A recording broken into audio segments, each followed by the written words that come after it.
Hola, quiero contarles una experiencia muy extraña que tuve, pero que me gustaría que supieran para ver si ustedes encuentran algún tipo de explicación. Cuando estaba en la secundaria, recién entrando, comenzamos a tener muchos problemas en casa. Mi mamá se había casado con un señor que no me agradaba, ni yo a él, y nos la pasábamos peleando. Yo empecé a juntarme más con algunos chicos con los que jugaba fútbol, no con mis amigos, mis vecinos de siempre, sino con otros que se acercaban a las canchas. Ellos andaban en malos pasos y varios se habían salido de sus casas. Con el paso del tiempo buscaba estar lo menos posible en la mía y me quedaba con ellos en las canchas. Creo que supe que era parte de ese grupo ya cuando, un día camino a casa después de la escuela, una patrulla me paró para revisar mi mochila, para ver que no tuviera drogas o algo así.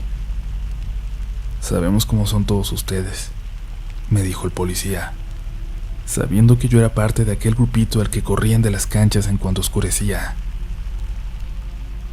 Empecé a faltar a la escuela. Me iba con ellos. Nos ganábamos algunas monedas y luego las gastábamos en cosas que me hacían mal. Solo eso puedo decirles. Recuerdo una noche en que escuché el chiflido del Gaby, el líder de aquel grupo de muchachos. Él tampoco pasaba de 14 años. Me asomé por la ventana y lo vi en la banqueta. Salí para ver qué quería. «¿Quieres una feria?», me dijo, refiriéndose al dinero, a que había algún trabajo por hacer seguramente.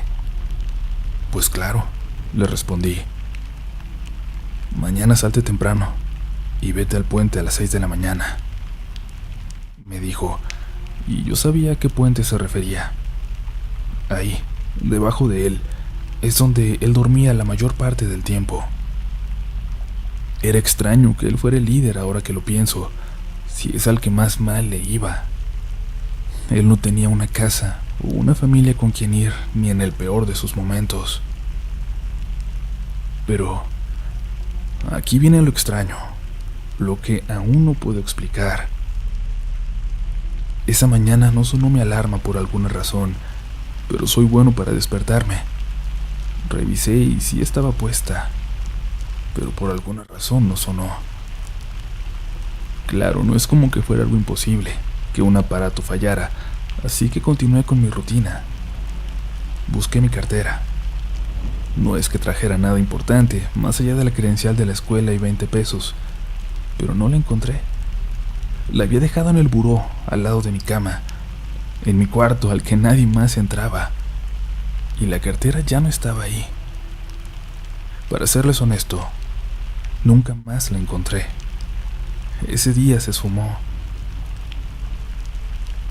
Algo me hizo sentir extraño, pero ya había quedado de ir y quería quedar bien con este chico, así que a pesar del mal presentimiento salí de la casa. El esposo de mi mamá se iba a trabajar a las 4 y mi mamá se levantaba a las 7, así que nadie se dio cuenta de que me estaba yendo más temprano. Tomé dirección hacia aquellas calles solitarias, con ruinas de fábricas que hacía años que no funcionaban. Eventualmente, por ahí llegaría hasta ese puente de la autopista, debajo del cual me iba a ver con el Gaby y con los demás, con los chicos que él había seleccionado para este trabajo de confianza del que no podía decirnos nada por adelantado. Escuché el sonido de una patrulla a lo lejos. Apresuré el paso. Escuché un frenón, llantas chillando contra el pavimento, y luego silencio. Luego como un coche aceleraba y lo vi salir entonces por la calle frente a mí.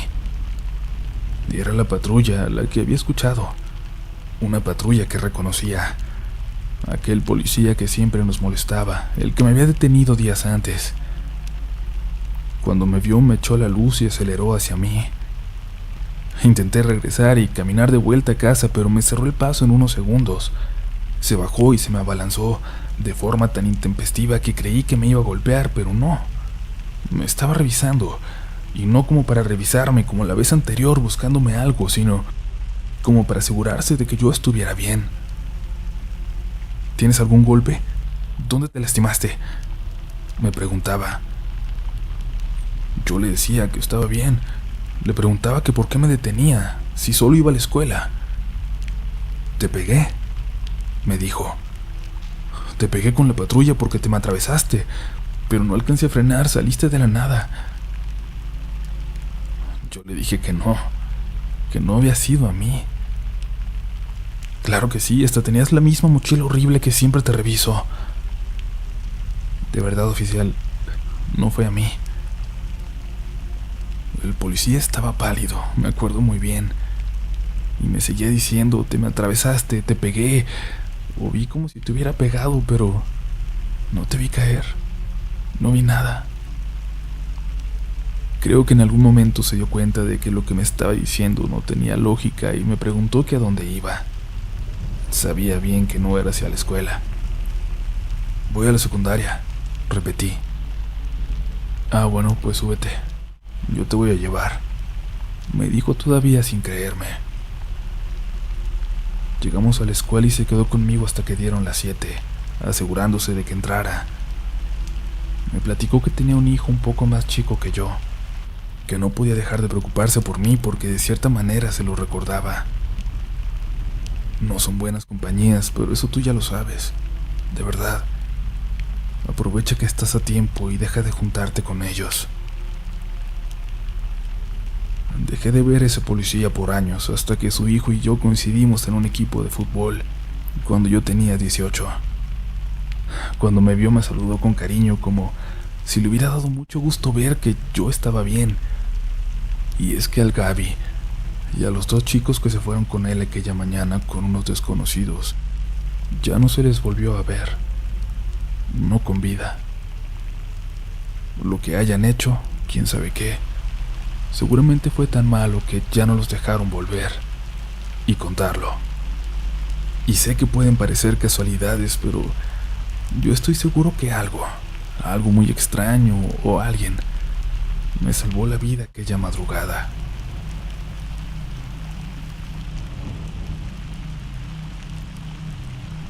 Ahora con la cuarentena y ante mis problemas respiratorios, mis papás me enviaron a casa de mi abuela, debido a que los dos son trabajadores de la salud y no querían ponerme en riesgo.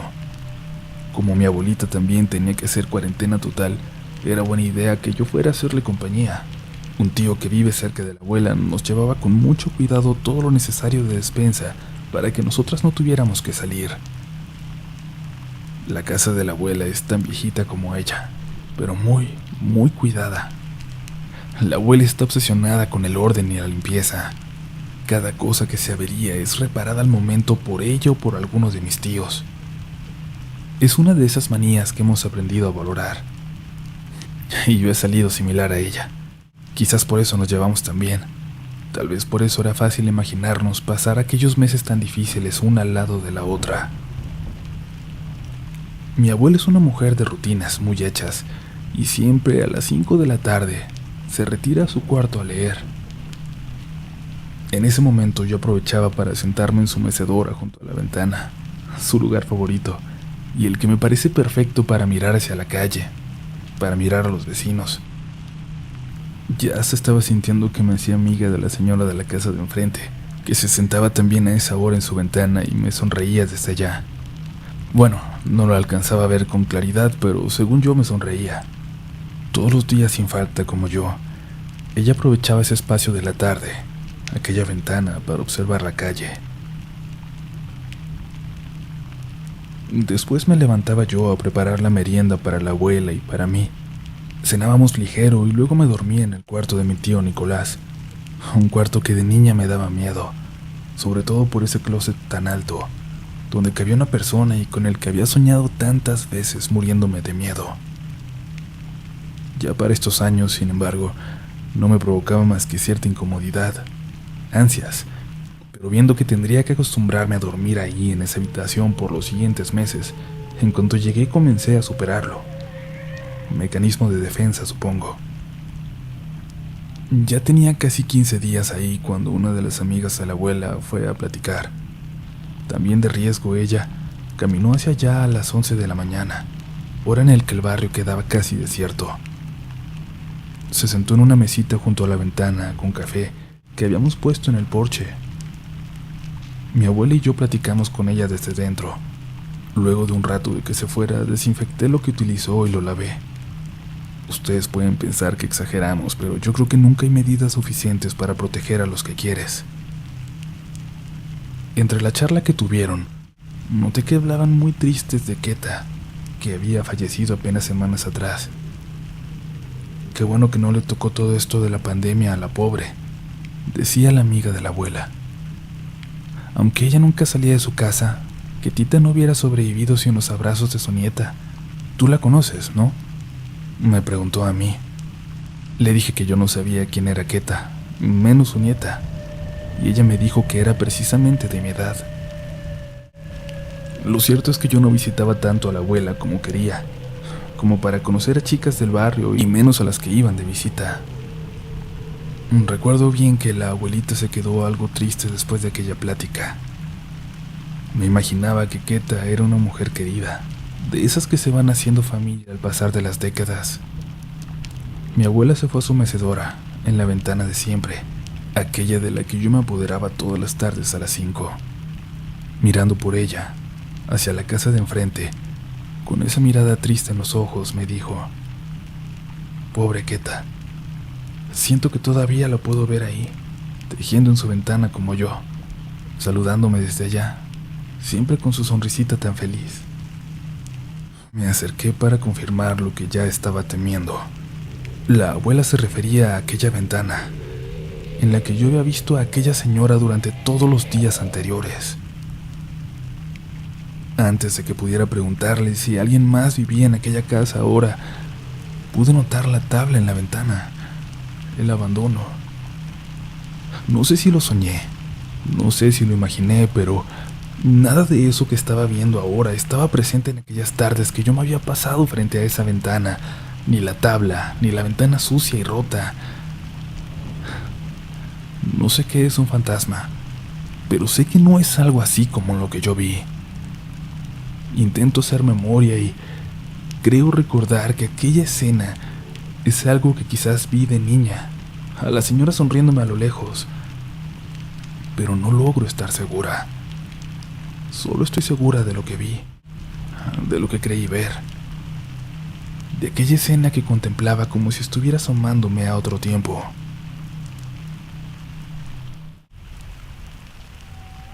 Mi mamá me acaba de contar algo que de inmediato supe que tenía que compartir con ustedes. Ojalá puedan decirme qué piensan. Recuerdo que hace mucho alguien me había contado a mí algo de cierta forma similar, pero no logro recordar quién. Me contó mi madre sobre una llamada aquel miércoles por la mañana, la llamada que nadie quiere recibir. Pero todo se remonta a hace casi 3 años, cuando cerca del mediodía sonó el teléfono. Contestó y no logré escuchar más que estática. Mi mamá es muy preocupona, así que se mantuvo en línea intentando escuchar. Luego de un momento alcanzó a reconocer la voz de su hermana, Marta, llorando, intentando decir algo. Se asustó y colgó, y enseguida le marcó a Marta, que estaba bien como si nada. Ella le pidió que ignorara esas llamadas, asegurándole que no era ella. Le dijo que seguramente era alguien intentando extorsionarla, algo muy común en México, que te llama una mujer llorando y se hace pasar por una conocida tuya, con el primer nombre que sueltes, para luego pasar rápidamente el teléfono a un supuesto policía o secuestrador o lo que sea, que te asusta lo suficiente como para que deposites lo que tengas a la mano en un número de cuenta antes de que puedas reaccionar. Pensar que lo mejor habría sido corroborar primero si tu familiar estaba bien. En fin, esa práctica es lamentablemente muy común, y a eso atribuyeron aquella llamada tan extraña. Meses después, otro miércoles, al filo del mediodía también, lo mismo, y entre la estática aquel llanto. Habría recibido 2 o 3 veces más aquella llamada, al paso de los meses y del año siguiente, y lo pensaba como un error, como alguna falla en la señal.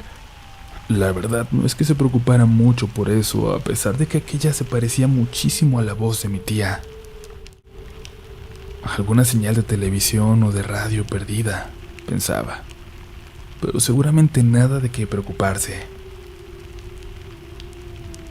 Hasta aquella llamada, aquel miércoles por la mañana, la llamada que nadie quiere recibir. Después de escuchar algunos ruidos que no logró descifrar, escuchó a la tía Marta, a lo lejos, llorando, y luego acercándose al teléfono. «Eloísa, ¿estás ahí?», le preguntó la tía a mi mamá. «Sí, aquí estoy. ¿Qué pasa?». Hubo segundos de silencio que fueron eternos. Mamá murió. Aquella llamada donde le notificaban de la muerte de la abuela fue, curiosamente, muy similar a aquellos fragmentos que pudo reconocer desde aquellas otras llamadas, algo en lo que solo cayó en cuenta al pasar de las semanas, después de superar el impacto de aquella noticia y de todo el duelo que le seguía. ¿Saben qué es lo peor? Mi mamá me contó esto porque recibió una llamada similar, muy parecida, donde entre la estática me escuchaba a mí llorar.